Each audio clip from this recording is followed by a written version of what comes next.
சட்டவிரோத பண பரிமாற்ற வழக்கில் நடிகர் மகேஷ் பாபுவுக்கு அமலாக்கத்துறை நோட்டீஸ் வழங்கியுள்ளது. அதனை அண்மை செய்தியாக பார்த்துக் கொண்டு வருகிறோம். இதுகுறித்த முழு விவரங்களை வழங்க செய்தியாளர் சிவகுமார் நம்மோடு இணைப்பில் காத்திருக்கிறார். சிவகுமார், வணக்கம். விவரங்கள்.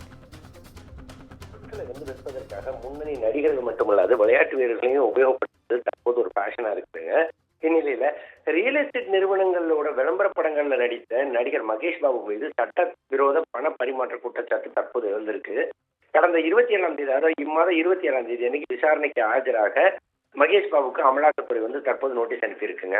ஹைதராபாத்தை சார்ந்த சாய் சூர்யா டெவலப்பர்ஸ் மற்றும் சுரானா ஆகிய ரியல் எஸ்டேட் நிறுவனங்கள்ல விளம்பரங்கள்ல நடிகர் மகேஷ் பாபு நடிச்சிருந்தாரு.